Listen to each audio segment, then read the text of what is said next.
Hello everyone, welcome to Bharat IQ academy. This is Bharat Reddy. Right, మనకి ఇంతకు ముందుకు వచ్చేసి రేషియోస్ అండ్ ప్రపోర్షన్లో previous year questions and most expected questions అని ఒక వీడియో చేశాం. సో దానికి సంబంధించిన మనకి ఏంటి అంటే చాలామంది విద్యార్థులు క్వశ్చన్స్ బాగా ఉన్నాయి. సో మరికొన్ని క్వశ్చన్స్ కూడా పెట్టమన్నారు కాబట్టి సో మళ్ళీ ఒక 10 క్వశ్చన్స్ పెడుతున్నాను ఈ రోజుకి సంబంధించి. రైట్, దీనికంటే ముందే ఏంటంటే మీకు టెలిగ్రామ్ ఛానల్లో నేనే క్వశ్చన్స్ ఫార్వర్డ్ చేస్తాను. టెలిగ్రామ్ ఛానల్లో భరత్ ఐక్యూ అకాడమ్ అని చెప్పేసి ఇది ఉంటుంది. ఇదే సింబల్లో భరత్ ఐక్యూ అకాడమ్ సెర్చ్ చేసుకోండి. సో దాని బేస్లో అక్కడ క్వశ్చన్స్ మనకు వితౌట్ సొల్యూషన్స్ పెడతాను. దాన్ని ఒకసారి సాల్వ్ చేసిన తర్వాత ఇవి చేయండి. అంటే చాలామంది విద్యార్థులు అడిగిన దాని ప్రకారం ఏంటంటే ఒకసారి ఎంటీ పీపీటీ పెట్టండి సార్, మేము సాల్వ్ చేసిన తర్వాత సో వస్తామన్నందుకు దాన్ని టెలిగ్రామ్ ఛానల్లో పెడతాను. సో ఇది మనకి ఏంటంటే అర్థమెటిక్ 3.0 బుక్కు సంబంధించి మీకు ఆల్రెడీ చెప్పాను. సో ఆల్మోస్ట్ మనకు 3000+ కంప్లీట్ అయిపోయాయి కాబట్టి సో మీకు యూటిలైజ్ అవుతుంది. డెఫినెట్గా 100కి 200% సక్సెస్ఫుల్ అయ్యే విధంగానే బేసిక్ లెవెల్ నుంచి అడ్వాన్స్ లెవెల్ పెట్టా. సో ఇంకోటి ఏంటంటే నెంబర్ సిస్టమ్ టాపిక్ కూడా దీనిలోనే ఇంక్లూడ్ చేశాను. సో కొంచెం సైజ్ పెద్దగా ఉందని మీరు ఏం ఆలోచించకండి. సైజ్ అంటే ఇన్ ద సెన్స్ మీకు ఎక్కువ క్వశ్చన్స్, ఎక్కువ number of questions practice and models cover చేయాలన్న ఉద్దేశంలో ఎక్కువ పెట్టాను. కానీ మిమ్మల్ని ఏదో విసికించి సన్న బుక్ తయారు చేస్తే సక్సెస్ అవుతారు, లావ్ బుక్ అయితే ఇబ్బంది అవుతాని కాదు. మీకు డెఫినెట్గా 2023లో జరిగిన ఎగ్జామ్ బేస్ చేసుకొనే ఈ నెంబర్ ఆఫ్ క్వశ్చన్స్ ఎక్కువ పెట్టడం జరిగింది. సో యూటిలైజ్ చేసుకోండి, డెఫినెట్గా మనకి ఏంటంటే యూస్ఫుల్గా ఉంటుంది. దీనికంటే ముందుగా మన ఛానల్ని ఇప్పటివరకు ఎవరైతే సబ్స్క్రైబ్ చేయలేదో please do subscribe and please like and share with your friends. So మీ ఫ్రెండ్స్ కూడా maximum number of reach out అయ్యేటట్టు సో మీరు సెండ్ చేయగలరని కోరుకుంటున్నాను. రైట్, దీనికి సంబంధించిన క్వశ్చన్లో ఇంతకుముందుకు ఆల్రెడీ మనం ఒక 10 క్వశ్చన్స్ డిస్కస్ చేసాం కాబట్టి 11th క్వశ్చన్ నుంచి ఈరోజు క్లాస్లో డిస్కస్ చేస్తాను చూడండి. రైట్, ఇక్కడ ఏమంటున్నా అంటే ఒక తరగతిలో విద్యార్థుల సంఖ్య 75 అట. అందులో 33 వచ్చేసి బాలురు, మిగిలిన వారిలో వచ్చేసి అమ్మాయిలు. అబ్బాయిల గణితంలో సగటు స్కోరు అమ్మాయిల కంటే 66 2/3% ఎక్కువ. ఇది మనకు అంటున్నది. సో విద్యార్థులందరి యొక్క సగటు స్కోర్ 66 అయితే అమ్మాయిల యొక్క సగటు ఎంత? ఇక్కడ ఎగ్జిక్యూట్ చేసేటప్పుడు మనకేంటంటే మనకు వచ్చేసి ఓవరాల్గా మనకు వచ్చేసి 33 1/3 విద్యార్థుల సంఖ్య 75 ఉంది. 75లో మనకు వచ్చేసి 1/3 మెంబర్స్ వచ్చేసి మనకి ఏమంటున్నా అంటే బాలురు అన్నాడు.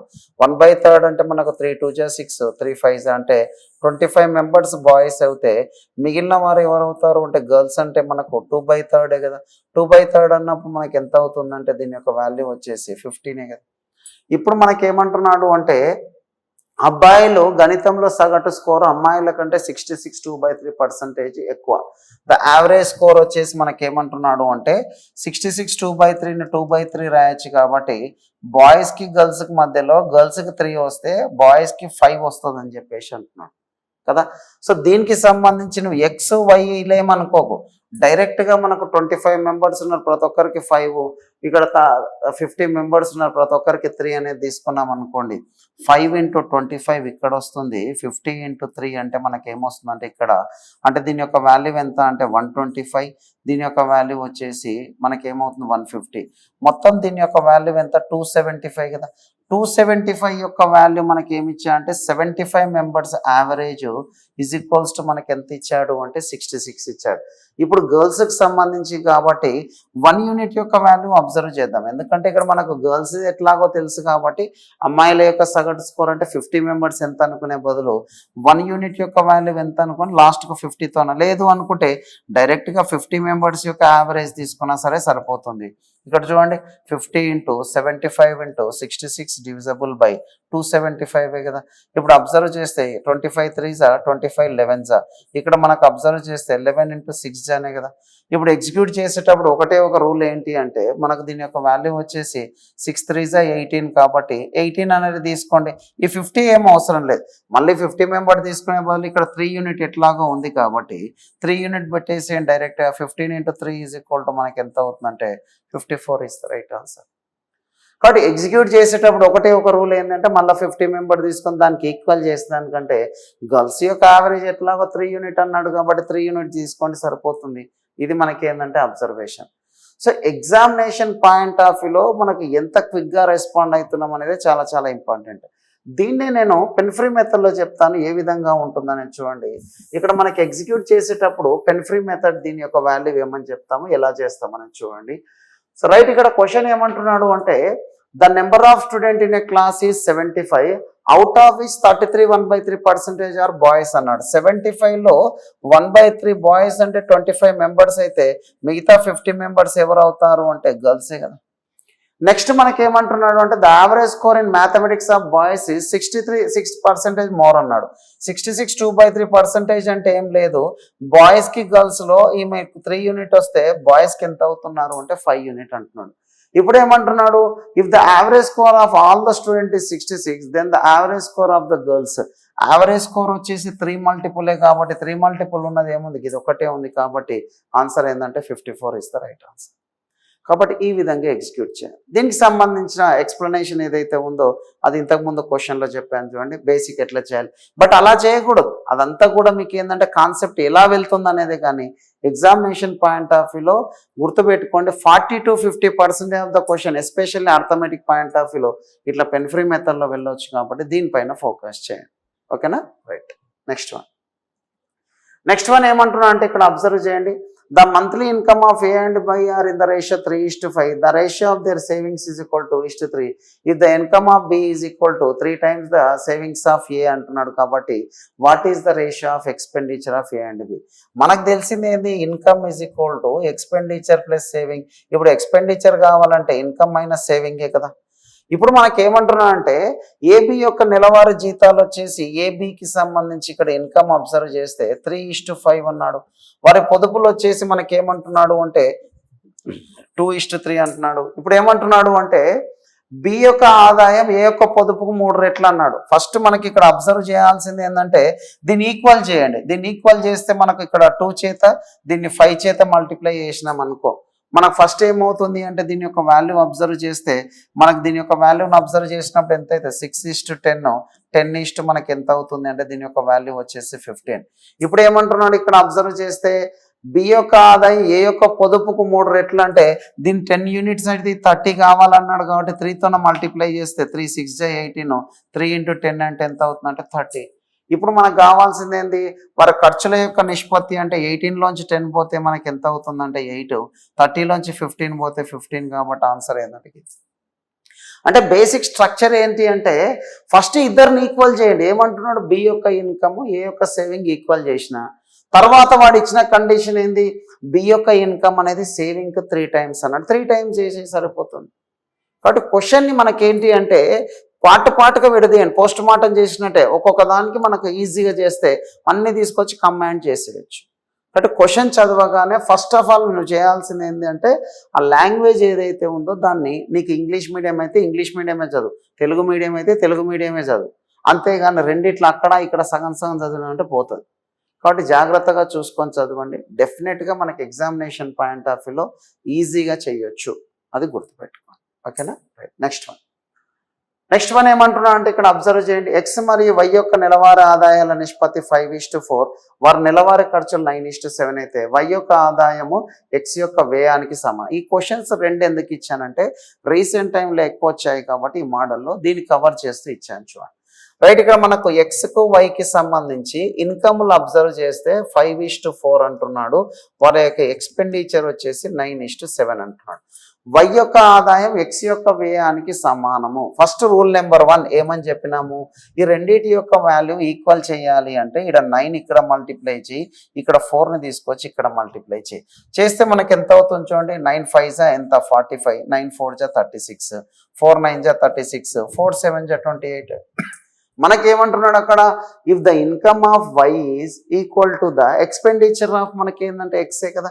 ఇప్పుడు చూడండి వాళ్ళ సేవింగ్స్ అంటే 45లోంచి 36 పోతే మనకి ఎంత అవుతుందంటే 9, నెక్స్ట్ 36లోంచి 28 పోతే 8, కాబట్టి ఎక్స్ వైకే సంబంధించింది కాబట్టి 9:8 అంతే.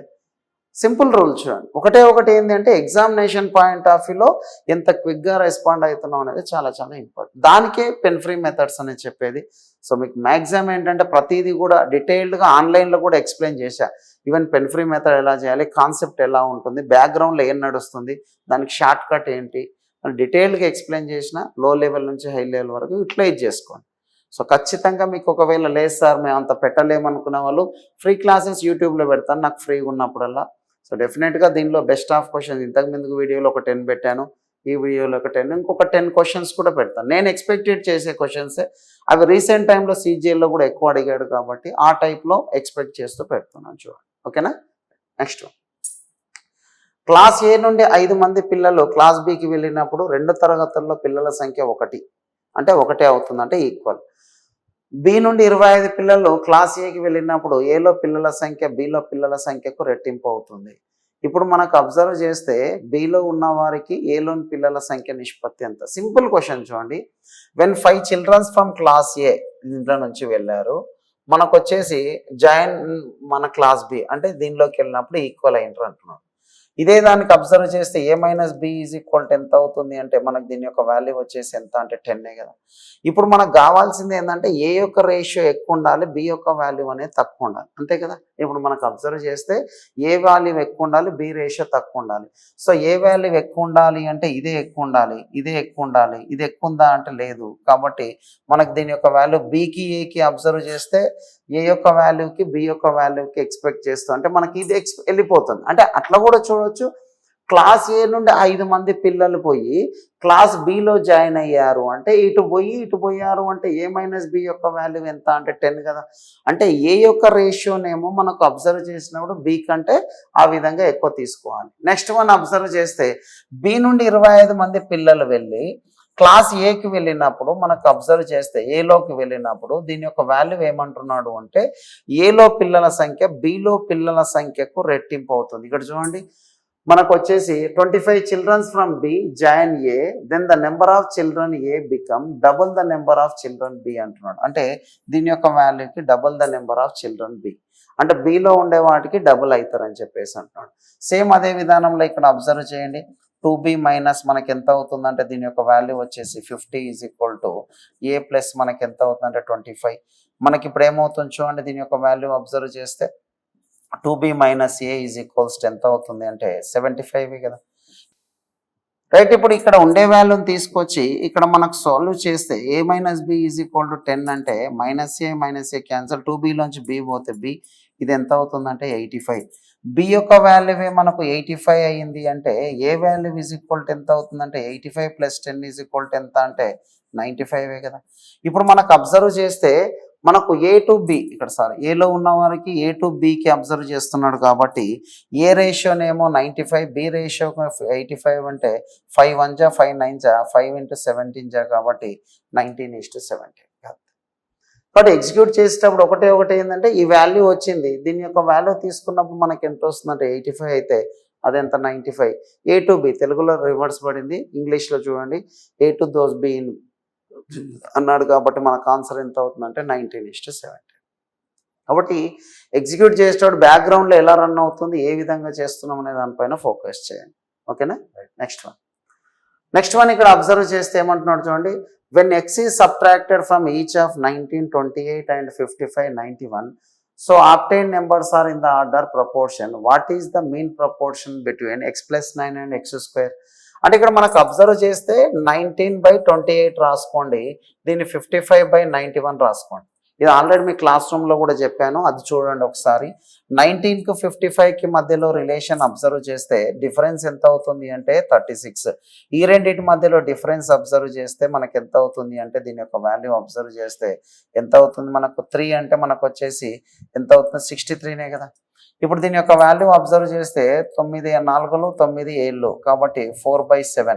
కానీ ఇక్కడ ఒరిజినల్గా ఉండే డిఫరెన్స్ ఏదైతే ఉందో ఒరిజినల్గా ఎంత ఉంది 9 ఉంది, ఇక్కడ మాత్రం 3నే ఉంది. అంటే దీన్ని కూడా 9 చేయాలి అంటే 3 4 జా 12, 3 7 జా 21. ఇప్పుడు 19 కాస్త 12 అయ్యింది అంటే మనకు దీని యొక్క వాల్యూ ఎంత సబ్ట్రాక్ట్ చేసాము అంటే 7ఏ కదా. సబ్ట్రాక్ట్ చేయడము అంటే 7ని సబ్ట్రాక్ట్ చేస్తున్నాం x యొక్క వాల్యూ. ఇప్పుడు మనకు దీన్ని బేస్ చేసుకొని x ప్లస్ 9 అంటే 7 ప్లస్ 9కి, అదేవిధంగా 7 స్క్వేర్ యొక్క మెయిన్ ప్రపోర్షన్ అంటే 7 ప్లస్ 9 అంటే 16 కాబట్టి 4, 7 స్క్వేర్ అంటే 7 కాబట్టి ఆన్సర్ ఎంత అవుతుందంటే 28 ఈజ్ ద రైట్ ఆన్సర్. కాబట్టి ఎగ్జిక్యూట్ చేసేటప్పుడు ఏంటి అంటే న్యూమరేటర్ యొక్క డిఫరెన్స్, డినామినేటర్ యొక్క డిఫరెన్స్ని ఇక్కడ తీసుకున్నప్పుడు వీటి యొక్క డిఫరెన్స్ ఎట్లుంటుందో ఇక్కడ అట్లాగే ఉండాలి. ప్రపోర్షనల్ వాల్యూ అన్నప్పుడు ఈ విధంగానే ఉండాలి. ఇది బెస్ట్ అప్రోచ్ అండి. మీకు వేరే మెథడ్స్ ఉంటాయి, బట్ మన దానిలో మాత్రం ఇది ఈ విధంగా ఉంటుంది. చూసుకొని వర్కౌట్ చేయండి, 100% వర్కౌట్ అవుతుంది. చాలా క్విక్గా రెస్పాండ్ కావాలి. ఏ విధంగా చేస్తున్నాం అనే దాన్ని 1కి 2 సార్లు నీట్గా చూసుకోండి. 25:4 అంటే ఇక్కడ మనకు పాస్కి ఫెయిల్కి అన్నాడు కాబట్టి టోటల్కి ఫెయిల్కి మధ్యలో తీసుకుంది. ఎందుకంటే ఇక్కడ వాల్యూలో మనకు అబ్జర్వ్ చేసినప్పుడు ఫెయిల్స్ అని వచ్చింది, టోటల్ నెంబర్ ఆఫ్ మెంబర్స్ వచ్చారు కాబట్టి టోటల్కి ఫెయిల్యూర్కి మధ్యలో అంటే 25:4 అంటే మనకి ఏమవుతుంది అంటే 25 మెంబర్స్ పాస్ అయితే 4 మెంబర్స్ ఫెయిల్ అయ్యారు. అంటే టోటల్గా 29 మెంబర్స్ అటెండ్ అయితే 4 మెంబర్స్ ఫెయిల్ అయ్యారు. నెక్స్ట్ వచ్చేసి మనకి ఇక్కడ అబ్జర్వ్ చేస్తే ఇంకొకటి ఏముంది అంటే if one more student had appeared and passed the number of student to failed student were 3 less than the earlier. Next the ratio of the passed to మనకేమంటున్నాడు అంటే if one more student had appeared passed and the number of student failed were 3 less than the earlier అంటున్నాడు. ఇప్పుడు మనకు observe చేస్తే ముగ్గురు తక్కువగా fail అయ్యారు, ఒకడు ఎక్కువగా అటెండ్ అవ్వడం వల్ల. నెక్స్ట్ వచ్చేసి ద రేషియో ఆఫ్ మనకు పాస్ టు ఫెయిల్ వచ్చేసి 22:3 అంటే 22 మెంబర్స్ పాస్ అయితే 3 మెంబర్స్ ఫెయిల్ అయ్యారు అంటే దీని యొక్క వాల్యూ 25:3 అనేది అవుతుంది. ఇప్పుడు క్రాస్ ప్రొడక్ట్ మెథడ్ చేస్తే దీని యొక్క వాల్యూ ఎగ్జిక్యూట్ చేసినప్పుడు చూడండి 29 × 3 అదేవిధంగా 25 × 4 అంటే దీని యొక్క వాల్యూ మనకి ఎంత 3 9 27 3 2 6 అంటే మనకి ఎంత అవుతుందంటే 87. అదేవిధంగా 100 87లోంచి 100 పోతే 13. 25 × 3 అంటే మనకి ఎంత అవుతుందంటే 75. నెక్స్ట్ 3 1 3 కాబట్టి ఎంత అవుతుందంటే 78. 78 అన్నప్పుడు 1 యూనిట్ యొక్క వాల్యూ మనకి ఎంత అవుతుందంటే 6 కదా. ఇప్పుడు మనకి ఎగ్జామినేషన్ పాయింట్ ఆఫ్ వ్యూలో ఏదైతే చెప్తున్నాడో దానిపైన ఫోకస్ చేయండి. అంటే ఇప్పుడు 1 యూనిట్ యొక్క వాల్యూ 6 అన్నది వచ్చిన తర్వాత మనకేం అడుగుతున్నాడు చూడండి, what is the difference between the number of students who initially passed the examination and the number of students who failed in the examination అడుగుతున్నాం. అంటే ఈ రెండింటి మధ్యలో డిఫరెన్సే కదా. ఈ రెండింటి మధ్యలో డిఫరెన్స్ అంటే మనకు 25 - 4 అంటే ఎంత 21. 21 యూనిట్ యొక్క వాల్యూ ఎంత అంటే 6 1 6 6 2 కాబట్టి మనకి ఎంత అవుతుందంటే 126 ఇస్ ద రైట్ ఆన్సర్. కాబట్టి ఎగ్జిక్యూట్ చేసే విధానం ఏంటి అంటే ఈ విధానంగా క్రాస్ ప్రొడక్ట్ మెథడ్ చేయొచ్చు. దీన్ని ఇంకా మనం పెన్ ఫ్రీ మెథడ్లో ఎలా చేస్తాం అనేది ఒకసారి అబ్జర్వ్ చేస్తే ఒక పరీక్షలో ఉత్తీర్ణత సాధించిన విద్యార్థుల సంఖ్య మరి విఫలమైన విద్యార్థుల సంఖ్యల మధ్య ఉండే నిష్పత్తి 25:4 అని చెప్పేసి అన్నాడు. మరో విద్యార్థి పరీక్షకు హాజరైన ఉత్తీర్ణత సాధించిన విఫలమైన విద్యార్థుల సంఖ్య అంతకుముందు కంటే 3 తక్కువగా ఉంటే ఉత్తీర్ణత సాధించిన విఫలమైన విద్యార్థుల నిష్పత్తి 22:3 అయితే ప్రారంభ పరీక్షలో మనకు వచ్చేసి పాస్ అయినా మరియు వాటి మధ్యలో డిఫరెన్స్ అంటే వీటి మధ్యలో డిఫరెన్స్ అంటే ఎంత 21 యొక్క మల్టిపుల్ ఉన్నది, ఇది ఒకటే ఉంది చూడండి. 21 యొక్క మల్టిపుల్ అనేది ఏది కూడా లేదు, ఇది ఒక్కటి తప్ప. కాబట్టి ఆన్సర్ ఏంటంటే కదా. బట్ ఎగ్జిక్యూట్ చేసేటప్పుడు ఏ విధానంలో చేస్తున్నాం, ఎలా చేస్తే బెటర్ అనేది ఒకసారి అబ్జర్వ్ చేసుకొని చేయాలి. ఓకేనా. నెక్స్ట్ క్వశ్చన్ ఇక్కడ అబ్జర్వ్ చేసి క్వశ్చన్స్ ఇంపార్టెంట్ చూడండి. మనకి ఏమంటున్నాడు, ఏ విధంగా చేస్తున్నాం అనేది. The ratio of the number of coins 25 paisa, 50 paisa, 22 rupees and 5 rupees 5:4:3:1 respectively. If the total amount of the coins is equal to 85. మీకు ఆల్రెడీ క్లాస్లో కూడా చెప్పాను, రేషియో ఒకవేళ కాయిన్స్లో ఇస్తే టోటల్ యొక్క వాల్యూ అమౌంట్ రూపంలో ఇస్తాడు. ఒకవేళ రేషియోని అమౌంట్ రూపంలో ఇస్తే టోటల్ యొక్క వాల్యూ కాయిన్స్ రూపంలో ఇస్తాడు. మనం దీన్ని ఏం చేయాలి అంటే 5:4:3:1ని డబ్బుల రూపంలోకి మార్చండి. అంటే ఇక్కడ దీని యొక్క వాల్యూ డబ్బుల రూపం అంటే ఇది 25 పైసా, నెక్స్ట్ వచ్చేసి ఇది 50 పైసా, అన్ని పైసలలో ఉండాలంటే 2 రూపీస్ అంటే 1 రూపీ = 100 పైసా కాబట్టి 200 పైసా. ఇది ఎంత అంటే 500 పైసా. 25 1 25 2 25 × 8 25 × 20. నెక్స్ట్ ఇంకేమైనా క్యాన్సిల్ అవుతుందా, కావట్లేదు కాబట్టి 5:8:3 8 24:20. సో టోటల్ వాల్యూ మనకి ఎంత అవుతుంది చూడండి. మనకి ఇక్కడ అబ్జర్వ్ చేస్తే 32 52 అదేవిధంగా 57 యొక్క వాల్యూ మనకి ఎంత అయిందంటే 285 రూపీస్ అయితే దీని యొక్క వాల్యూ మనకి ఎన్ని టైమ్స్ అవుతుంది, 5 టైమ్స్ కదా. 5 రూపాయల నాణ్యాలు అంటే ఇక్కడ మనకు 25 పైసా, నెక్స్ట్ 50 పైసా, నెక్స్ట్ వచ్చేసి 2 రూపీస్, అదేవిధంగా 5 రూపీస్ కదా. దీని యొక్క వాల్యూ మనకు వచ్చేసి ఎంత ఉంది అంటే 5 × 20 అంటే మనకు వచ్చేసి అబ్జర్వ్ చేస్తే 100 రూపీసే కదా ఉంది. ఎందుకంటే 5 టైమ్స్ కాబట్టి దాని యొక్క వాల్యూ 100 రూపీస్ ఉంది. అయితే మనకేమంటున్నాడు, then the difference between the number of 25 paisa and 5 rupees coins అంటే కాయిన్స్ అన్నాడు కాబట్టి దీని యొక్క వాల్యూ మనకి ఎంత 5 5 25 కాబట్టి దీని యొక్క వాల్యూ వచ్చేసి 25. కానీ వాల్యూ అడగకుండా మనకేం అడుగుతున్నాడు అంటే కాయిన్స్ మధ్యలో అడుగుతున్నాడు. ఇప్పుడు దీని యొక్క వాల్యూ అబ్జర్వ్ చేస్తున్నప్పుడు 100 అంటే ఎన్ని 5 రూపీస్ కాయిన్స్ ఉంటాయి, అదేవిధంగా ఎన్ని 25 అంటే వర్త్ వచ్చేసి 25 ఉంది. ఏది 25 పైసా కాయిన్స్ యొక్క వర్త్ వచ్చేసి 25 ఉంది. వర్త్ 25 అయితే మనకు దీని యొక్క వాల్యూ ఎన్ని కాయిన్స్ ఉంటే అవుతుంది అని అబ్జర్వ్ చేస్తే 25 ఇంటూ మనకి ఏమంటున్నాడు ఇక్కడ 25 పైసలు మరియు 5 రూపాయల నాణాల సంఖ్యలో ఉండే భేదం అడిగాడు.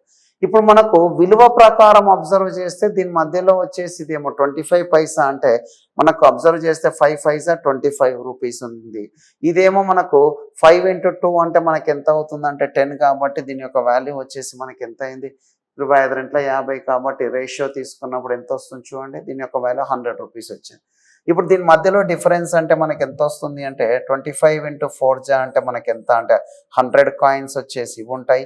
నెక్స్ట్ వచ్చేసి రెండోది మనకి ఎంత ఉంటుంది 100 రూపీస్ ఉన్నాయి, అందులో మనకు 5 రూపీస్ కాయిన్స్ వచ్చేసి ఉన్నాయి అంటే ఎన్ని కాయిన్స్ ఉంటాయి 20 కాయిన్స్ ఉంటాయి. ఈ రెండింటి మధ్యలో డిఫరెన్స్ అంటే మనకి ఎంత వస్తుంది అంటే 18 కదా, కాబట్టి ఆన్సర్కి ఇది. ఎగ్జిక్యూట్ చేసేటప్పుడు ఏంటంటే విలువ వచ్చిన తర్వాత మళ్ళీ ఏం చేయాలి అంటే దాన్ని కాయిన్స్లోకి మార్చాలి. ఎలా 25 పైసా అంటే మనకి ఎన్ని కాయిన్స్ ఉంటాయి 1 రూపీకి 425 పైసా కాయిన్స్ ఉంటాయి కాబట్టి 25 ఇంటూ 4 అంటే 100 కాయిన్స్ ఉంటాయి. ఇక్కడ 100 రూపీస్ ఉన్నాయి అంటే 1 రూపీ ఈజ్ ఈక్వల్ టు 5 కాబట్టి 5తో డివైడ్ చేస్తే 20 కాయిన్స్, డిఫరెన్స్ ఎంత అంటే 80. కాబట్టి ఎగ్జిక్యూట్ చేసేటప్పుడు మనకు లాస్ట్లో ఏం అడుగుతున్నాడు అనేది చూడండి. ఈ టైప్ క్వశ్చన్స్ ఇంపార్టెంట్ చూడండి డెఫినెట్గా ఎగ్జామినేషన్. రైట్, నెక్స్ట్ క్వశ్చన్ ఇక్కడ అబ్జర్వ్ చేస్తే ఏబిసిడిలో 1250 రూపాయలు పంపిణీ చేయాలట. సో బి అండ్ డి యొక్క మొత్తం వాటా ఏ ప్లస్ సి యొక్క వాటాలో 14/11 అని చెప్పేసి అంటున్నాడు. అంటే ఇక్కడ ఎగ్జిక్యూట్ చేస్తే బి ప్లస్ డికి ఏ ప్లస్ సికి మధ్యలో అబ్జర్వ్ చేస్తే 14/11 అంటున్నాడు కదా. ఇది ఆప్షన్ బేస్లో కూడా చేయొచ్చు. ఆప్షన్ బేస్ చెప్పిన తర్వాత ప్రాసెస్ చెప్తాను చూడండి. డి యొక్క వాటా ఏలో సగం, ఇక్కడ చూడండి D share is half of A share అంటున్నాడు. ఇక్కడ ఆప్షన్లో 250 ఏ షేర్ అయితే డి వాటా వచ్చేసి హాఫ్ అంటే ఓకే పాసిబిలిటీ ఉంది. సో 350 అంటే ఇది ఎట్లాగో రాదు ఎందుకంటే హాఫ్ కాదు కదా. నెక్స్ట్ ఇది వచ్చేసి మనకు అబ్జర్వ్ చేస్తే ఇది కూడా ఓకే కానీ ఇది కూడా రాదు, అంటే 2 ఆప్షన్స్ ఎలిమినేట్ అయ్యాయి. రెండోది ఇక్కడ మనకు అబ్జర్వ్ చేస్తే ఏంటంటే సి షేర్ అనేది మనకు ఏకు 1.2 టైమ్స్ అన్నాడు, share of she is 1.2 times of A అంటే అది ఎట్లాగో 2 ఈక్వల్ ఉన్నాయి కాబట్టి ఏం చేయలేం. ఇప్పుడు మనకు ఆప్షన్ బేస్లో వర్కౌట్ చేస్తే దాని యొక్క వాల్యూ మనకి ఎంత అవుతుంది చూడండి. మనకి ఎగ్జిక్యూట్ చేస్తే ఎంత అవుతుంది 125 అంటే మనకు 700 డివిజబుల్ బై నెక్స్ట్ ఎంత అవుతుంది అంటే దీని యొక్క వాల్యూ అబ్జర్వ్ చేస్తే 550 కదా. 0 గెట్ క్యాన్సిల్ అయితే 511 జా 51 జా 54 జా వచ్చింది కాబట్టి ఫస్ట్ ఆప్షన్ సాటిస్ఫైడ్. ఇక నువ్వు మొత్తం చేయాల్సిన అవసరం కూడా లేకుండా పెన్ ఫ్రీ మెథడ్లో చేసేది ఏంటంటే ఈ విధంగా చేయొచ్చు చూడండి. అంటే పెన్ ఫ్రీ మెథడ్ అంటే పెన్నే మొత్తం వాడకుండానే కాదు, బూతులు వెతుక్కోకండి, మీకోసమే చెప్పేది ఇది.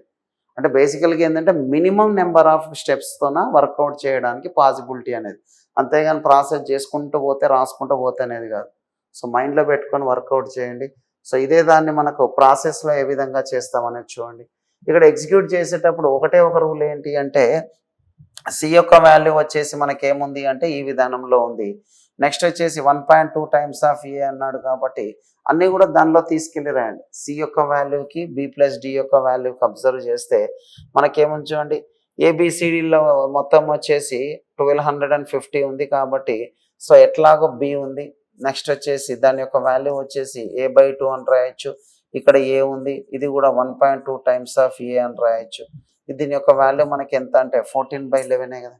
లేకుంటే ఏ ఈజ్ ఈక్వల్ టు 2D అని రాయండి. సింపుల్గా మనకి ఎగ్జిక్యూట్ చేసేటప్పుడు ఏంటంటే ఏ ఈజ్ ఈక్వల్ టు 2D. ఇప్పుడు అన్నీ దీనిలోనే రాసామనుకో ఏ ఈజ్ ఈక్వల్ టు మనకి ఏం రాయొచ్చు అంటే 2D. ఇప్పుడు దీనిలో తీసుకెళ్ళి రాస్తే 1.2 టైమ్స్ ఆఫ్ మనకి ఏమవుతుందంటే 2D కదా. ఎగ్జిక్యూట్ చేసేటప్పుడు మనకి ఎంత అవుతుంది అంటే 2.4D అవుతుంది.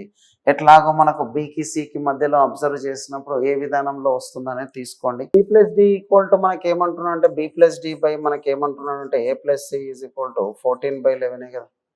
ఇప్పుడు నెక్స్ట్ మనకి ఏమంటున్నాడు అంటే డి ఈజ్ హాఫ్ ఆఫ్ మనకు వచ్చేసి ఏమంటున్నాడు D is equal to half of మనకి ఏ అంటే D by A is equal to ఎంత అంటే 1/2 కదా. నెక్స్ట్ వచ్చేసి దీని యొక్క వాల్యూలో అబ్జర్వ్ చేస్తే మనకు C is equal to 1.2 times of A అంటే C by A is equal to ఏమని రాయొచ్చు. సో 12/10 అంటే 2 6 జా 2 5 జా అంటే 6/5 కదా. ఇప్పుడు ఎగ్జిక్యూట్ చేస్తే మనకు ఏ విధానంలో వస్తుందనేది చూడండి. ఇప్పుడు దీని యొక్క వాల్యూలో మనకు డైరెక్ట్గా కే వాల్యూ అనుకున్నాడు, ఎక్స్ అనుకున్నాం అనుకో, 6x 5x అలా అనుకున్నాం అనుకోండి. ఇప్పుడు దీని యొక్క వాల్యూ వచ్చేసి మనకు ఏమవుతుంది చూడండి, సికి సంబంధించి 1.2 టైమ్స్ ఆఫ్ ఏ అంటున్నాడు కాబట్టి C/A ఈజ్ ఈక్వల్ టు ఈ విధంగా తీసుకుంటున్నాం కదా. ఇప్పుడు దీని యొక్క value D is equal to మనకు వచ్చేసి 1/2 ఇంటూ ఏమని రాయొచ్చు, 2.5k అని రాయొచ్చు. కే కానీ ఎక్స్ కానీ తీసుకోండి, ఎక్స్ అనేది తీసుకున్నాం అనుకోండి. అంటే 1.5 అంటే మనకి ఏమవుతుంది 2.5x, ఇది వచ్చేసి మనకి ఎంత అంటే 5x, ఇది ఎంత అవుతుంది అంటే 6x. అట్లా దీనిలో సబ్స్టిట్యూట్ చేసామనుకోండి, బి ప్లస్ మనకి ఏమవుతుందంటే 2.5x next divisible by next వచ్చేసి 5x అంటే 11x ఈజ్ ఈక్వల్స్ టు 14/11 కదా. సో ఇది క్యాన్సల్ అవుతుంది.